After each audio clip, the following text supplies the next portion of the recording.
사랑하는 성도 여러분, 안녕하세요. 오늘도 하나님의 말씀 앞에서 함께 묵상하고 또 말씀을 읽을 수 있음에 감사드립니다. 사랑하는 성도 여러분, 우리가 살아가는 세상을 보면 때때로 혼란스럽고 도대체 옳고 그름이 무엇인지 헷갈릴 때가 많습니다. 오늘 우리가 함께 묵상하고 함께 통독할 사사기 17장에서 19장 말씀은 바로 그러한 시대를 보여주는 본문입니다. 각자 자기 소견에 옳은 대로 행하던 시대라는 표현이 나올 정도로 하나님 없이 살아가는 인생이 얼마나 혼란스러운지를 우리에게 보여줍니다. 이 말씀을 통해서 오늘날 우리가 가져야 할 영적 분별력과 신앙의 태도를 함께 나누고자 합니다. 오늘의 통독 범위는 사사기 17장부터 19장입니다. 이 본문이 하나님이 함께 하시지 않는 시대의 모습이 얼마나 어두워질 수 있는지 이것을 보여주는 이야기입니다. 미가의 우상숭배, 단지파의 타락, 그리고 레위인의 첩사건까지 성경에서 가장 어두운 장면 중 하나가 등장합니다. 이 말씀을 통해서 하나님을 떠난 세상의 모습을 깨닫고 우리 자신을 돌아보는 시간이 되시기를 바랍니다.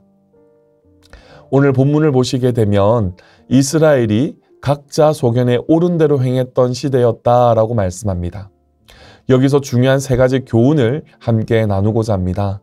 첫 번째는 하나님 없이 살아가면 반드시 혼란이 온다는 것입니다.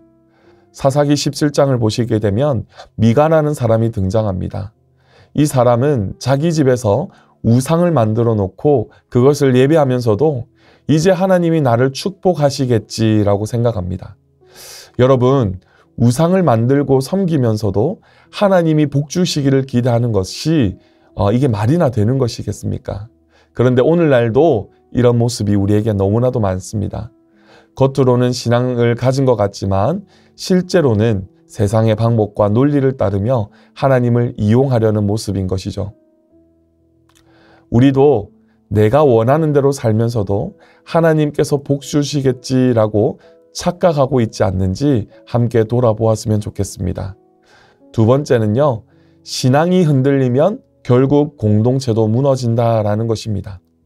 사사기 18장에서는 단지파 사람들이 등장합니다. 이들은 기업을 제대로 받지 못하고 방황을 하다가 결국 미가의 집에서 만든 우상을 훔쳐다가 자신들의 신으로 섬기게 됩니다. 이스라엘의 한 지파 전체가 하나님의 뜻이 아니라 우상과 인간적인 판단을 따르게 된 것이죠. 여러분, 한 개인의 잘못된 신앙이 결국 공동체 전체에게 영향을 미칠 수 있다는 것입니다. 내 신앙이 흔들리면 나의 가정, 나의 교회, 나의 주변 사람들에게도 영향을 받을 수 있음을 우리는 반드시 기억해야 합니다. 그래서 우리는 신앙을 바로 세우는 것이 너무나도 중요하다는 것이죠. 세 번째로는 죄가 쌓이면 결국 끔찍한 결과를 가져온다라는 것입니다. 사사기 19장은 레위인의 첩 이야기입니다. 이 이야기는 너무나도 충격적인 내용입니다. 한 레위인이 첩을 데리고 가다가 기브아라는 곳에서 하룻밤을 묵었는데 그곳 사람들이 악한 일을 저지르려고 하고 결국 첩이 끔찍한 일을 당해서 죽게 됩니다. 그리고 이 사건이 결국 이스라엘 지파 간 전쟁으로 번지게 되지요.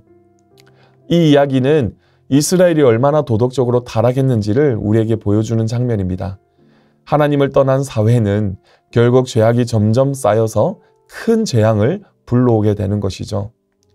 우리도 작은 죄를 가볍게 여기면 그것이 결국 우리의 삶을 망가뜨릴 수 있음을 기억해야 합니다. 오늘 본문에서 가장 중요한 말씀 함께 은혜를 나누고자 합니다. 사사기 17장 6절 말씀인데요. 그때에는 이스라엘의 왕이 없으므로 사람이 각기 자기의 소견에 옳은 대로 행하였더라.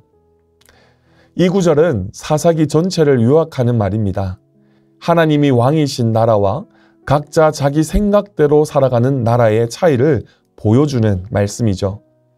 사랑하는 성도 여러분, 하나님이 우리의 왕이 되시지 않는다면 우리는 자기 생각대로, 자기의 소견에 옳은 대로 살아가게 됩니다. 그리고 그 결과는 반드시 혼란과 제약으로 이어진다라는 것이죠.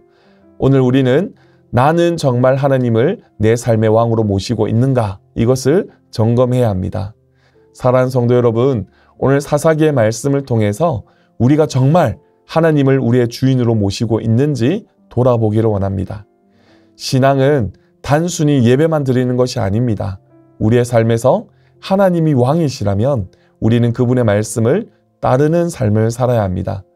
말씀을 통해 늘 우리의 삶을 점검하고 하나님 앞에서 바른 길을 가는 하루가 되시기를 주님의 크신 이름으로 축복합니다. 기도하겠습니다. 사랑의 하나님, 오늘 사사기 말씀을 통해 하나님 없이 살아가는 인생이 얼마나 위험한지를 깨닫게 하시니 감사합니다.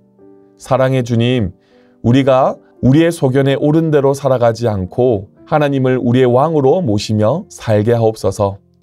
우리의 신앙이 흔들리지 않게 하시고 우리의 가정과 공동체도 하나님을 중심으로 세워지게 하옵소서. 작은 죄를 가볍게 여기지 않고 늘 하나님 앞에서 거룩한 삶을 살도록 도와주시옵소서. 예수님의 이름으로 기도합니다. 아멘.